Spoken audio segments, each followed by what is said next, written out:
이른바 노란봉투법으로 불리는 노동조합법이 시행된 지 100일을 맞았습니다. 현장에서는 하청 노조의 교섭 요구가 빗발치고 있지만 실제 원하청의 교섭 테이블에 앉은 경우는 극소수에 불과해서 갈등이 커지고 있는 양상인데요. 법 시행 100일을 맞은 산업 현장 상황, 뉴스토마토 윤영애 기자, 배덕훈 기자와 함께 짚어보도록 하겠습니다. 두 분 모두 안녕하세요. 안녕하십니까. 네, 노란봉투법이 시행된 지 이제 100일을 맞았습니다. 법 내용과 함께 현재 상황 좀 어떻게 되고 있는지 좀 궁금한데요. 예, 노란봉투법은 하청 노동자에 대한 원청의 책임을 강화하고 그 파업 노동자에 대한 기업의 손해배상 청구를 제한하도록 하는 내용을 골자로 하는데요. 노동계의 수건으로 지난 3월 10일 첫 시행됐습니다. 이에 그동안 하청 노동자들이 원청의 책임 범주에서 벗어나 열악한 처우와 근로조건으로 신음하고 있었던 탓에 이번 노란봉투법 시행을 계기로 안전관리나 인력 배치, 임금, 복리후생 등 다양한 의제에서 원청의 책임을 요구하고 있는 상황입니다. 고용노동부 등에 따르면 노란봉투법 시행일부터 이달 5일까지 하청노조 1137곳이 원청사업장 431곳을 상대로 교섭을 요구한 것으로 파악되는데요. 네. 근로조건의 실질적인 책임자인 원청의 진짜 사장이 교섭 테이블로 나와라는 하청 노동자들의 요구가 거세지고 있는 상황입니다. 앞서 이야기처럼 진짜 사장이 교섭 테이블로 나오라는 이제 하청 노동자들의 요구가 거세지고 있는 상황인데 실제로는 제대로 받아들여지지 않고 있다고 하는데 어떻습니까? 네, 맞습니다. 원청은 지금 극히 신중한 태도입니다. 100일이 지난 지금까지 일부만 교섭 요구 사실을 공고하는 등 하청 노동자의 요구를 쉽게 수용하지 않고 있는데요. 노란봉투법에 따라 하청 노조의 교섭 요구를 받은 날부터 7일간 교섭 요구 사실을 공고해야 하는데 상당수 원청이 공고를 미루거나 노동위원회 판단을 구하는 등 버티기에 나선 상황입니다. 실교섭에 나선 원청도 극소수인데요. 고용노동부 자료에 따르면 5월 말 기준 하청노조와 실교섭에 나선 원청은 6곳에 그쳤습니다. 노란봉투법 시행 전부터 쪼개기 교섭이 만연할 것이라는 우려와 달리 수많은 하청 노동자들이 교섭 테이블에 앉지도 못하고 있는 셈인데요. 네. 실제 이런 교섭이 진행이 지지부진한 배경으로는 교섭 절차 지연이 꼽힙니다. 지방노동위원회에서 원청의 사용자성을 인정해 교섭권을 부여하더라도 대다수의 원청은 중앙노동위원회 재심을 요청하며 재차 판단을 구하는 사례가 이어지고 있는데요. 상당수 원청은 재심 결과 이후에도 법원 판단까지 받아보겠다는 기류가 강한 것으로 알려져서 교섭 절차는 앞으로도 더욱 지연될 가능성이 높습니다. 계속 지연되는 문제가 발생하고 있는데 이런 상황에서 원청이 직접 교섭에 나서라는 판정이 계속 늘고 있다는 이야기도 나왔는데 어떻습니까? 네, 그렇습니다. 지방노동위원회에 지난 5일까지 접수된 원청 교섭 요구 사건은 총 80건인데요. 이 중 진호위는 약 86%인 69건에 대해 원청의 사용자성을 인정하며 하청노조의 손을 들어줬습니다. 특히 노동위원회의 원청 사용자성 판단은 하청노조의 범위를 비교적 폭넓게 인정하는 추세인데요. 실제 제조에 투입되는 업무 외에도 지원 업무를 하는 하청노조에 대해서도 사용자성을 인정하는 판례가 늘고 있습니다. 네.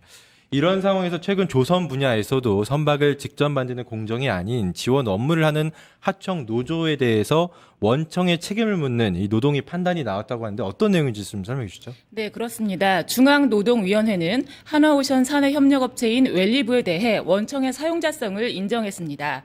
웰리브 지회는 선박 건조가 아닌 군내 식당, 세탁실, 통근버스 운영 등을 담당하는 간접 지원 하청 노동자들로 구성되어 있습니다. 중노위는 이들이 요구한 작업장 노후시설 개선은 자산의 소유자인 한화오션의 승인이나 협조 없이 하청업체가 단독으로 이행할 수 없다고 판단했습니다. 한화오션은 애초 조선 하청지회만 교섭 대상에 포함했지만 이번 결정으로 웰리브 지회와도 직접 교섭에 나서야 할 상황에 놓였습니다. 결국 중노위에서는 이 하청 노동자가 일하는 공간이나 설비의 주인이 원청이기 때문에 실질적인 통제권도 원청에 있다. 좀 이렇게 본 거군요. 네, 그렇습니다. 노동자가 실제 일하는 공간과 설비의 소유권이 원청에 있어 실질적 지배력이 인정된 건데 유사한 사례가 산업계 전반에서 잇따르고 있습니다. 최근 울산지방노동위원회는 현대차의 10개 하청 노조에 대한 교섭 의무를 인정했습니다. 해당 하청 노조는 구내 식당과 공장 경비 등을 맡고 있는데 시설 점유권이 현대차에 있다는 판단입니다. 네. 건설업계에서는 타워크레인 안전 설비 문제와 관련해 하청업체 노동자들의 요구가 인정됐고 물류업계에서는 서브터미널 내 설비 등을 두고도 대여업체나 대리점주가 아닌 원청이 직접 나서야 하는 판단이 나오고 있습니다.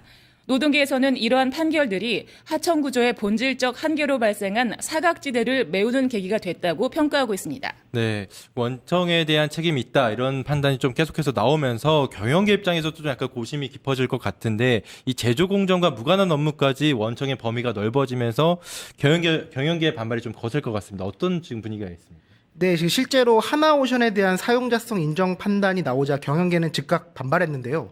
한국경영자총협회는 이날 입장을 바로 내고 직접적인 생산 원하청 관계가 아닌 간접적인 지원 협력 관계까지 단체 교섭의 상대방을 확장할 경우 산업 전반에 혼란이 가중될 것이라고 우려했습니다. 이러한 경영계의 불만은 좀 소송전으로 이어질 것으로 보이는데요. 하나오션은 이번 중노위 결정에 대해 법적 대응을 검토 중인 것으로 알려졌습니다. 앞서 보신 것처럼 노란봉투법 시행 이후에 이 사용자성을 인정하는 사례가 늘고 있는데 기업들도 약간 반발이 있는 것 같고 분위기가 좀 어떤지 궁금합니다.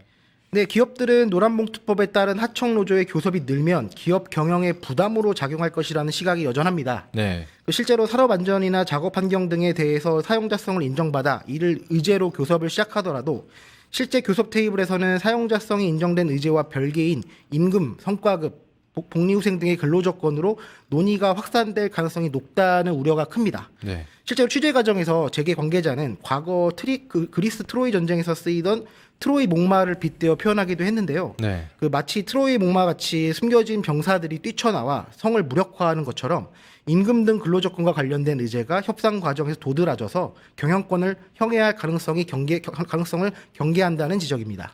한편으로도 노동계의 입장에서는 교섭의 요구가 계속해서 받아들여지지 않는 데 대한 불만이 있을 것 같은데 노동계의 반응은 좀 어떻습니까?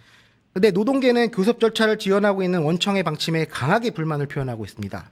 임금과 같은 근로조건에 대한 의제도 실질적이고 구체적인 지배력이 존재할 경우 교섭이 진행할 수 있는데도 원청이 의제 대상이 아니라는 이유로 사실상 교섭을 거부하고 있다는 주장인데요. 특히 노동계는 노란봉투법 취지가 하청 노동자들의 권리를 보장하고 처우를 개선하는 것인 만큼 임금을 빼고서는 교섭이 성사될 수 없다는 의지가 강합니다. 노동계 관계자는 노란봉투법 100일에 대해서 꼬리가 몸통을 흔든다라는 표현을 사용했는데요. 노란봉투법 시행에 따라 하청 노동자들의 교섭 요구에 원청이 응해야 하지만 원청의 재심 그리고 행정소송 등 절차 지연으로 3개월이 의미 없이 소요됐다고 토로하고 있습니다. 특히 민주노총은 다음 달 15일 7월 총파업을 예고한 상태인데요. 이번 총파업에서 노란봉투법 교섭 절차 개선과 원하청 교섭 확대를 핵심 의제로 삼고 투쟁을 확대한다는 방침입니다. 그러니까 아무래도 노동계와 경영계, 이게 노사 입장이 상당히 첨예한 상황이잖아요. 앞으로 이 부분이 좀 어떻게 전개될지도 궁금한데 전망은 좀 어떻습니까? 네, 전문가들은 향후 법적 분쟁 등으로 인해 노사 갈등이 심화할 것이라고 보는 시각이 많습니다. 특히 최근에 영업이익의 N% 성과급 논쟁 등 임단협 협상과 맞물려서 7월 노조의 노사 갈등이 이제 하투라고 불리죠. 하투가 좀 증폭 효과를 낼 것이라는 전망인데요. 그래서 7월부터가 노사 갈등의 분수령이 될 것이라는 시각들이 많습니다. 그럼에도 일단 노사가 모두 전향적 태도로 좀 바꿔서 갈등 상황을 키우지 말아야 한다는 의견도 많은데요. 이 과정에서 결국 정부의 역할이 중요하다는 의견이 제시됩니다. 일단 노란봉투법 시행이 100일이 지난 만큼 이제 어느 정도 사례라든가 가닥이 잡히고 있는 만큼 정부가 가이드라인을 재정비해서 행정적 개입이라든가 이런 제도 도입을 좀 정비할 필요가 있다라는 의견인데요. 노동계와 경영계 역시 정부의 적극적인 역할을 좀 기대하고 있는 상황입니다. 네, 마지막으로 두 분 모두에게 질문을 드리면 정부에서의 대응이나 이런 게 좀 필요하다고 하시는데 구체적으로 좀 어떤 대응이 좀 필요하다고 보십니까? 일단은 이제 소송이나 판결들이 나오고 있는데 이제 기업 입장에서는 결과가 나오지 않은 상태에서 섣불리 교섭을 하지는 않으려는 입장이거든요. 그래서 그런 부분에 대한 어떤 기준이 있어야 한다는 의견들이 나오고 있습니다. 배 기자는 좀 어떻게 보십니까? 예, 처음부터 이제 사용자성 인정에 대한 범위가 이제 모호하다는 지적이 많았던 만큼 그리고 말씀하신 대로 윤 기자님께 말씀하신 대로 어쨌든 사례라든가 법적 판례들이 기준점이 쌓이고 있는 상황에서 기본적으로 노동계의 입장하고 경영계의 입장을 잘 들어서 전방 노란봉투법 취지에 맞게 사회에 안착할 수 있도록 하는 정부의 행정 개입이 좀 필요하다는 시각입니다.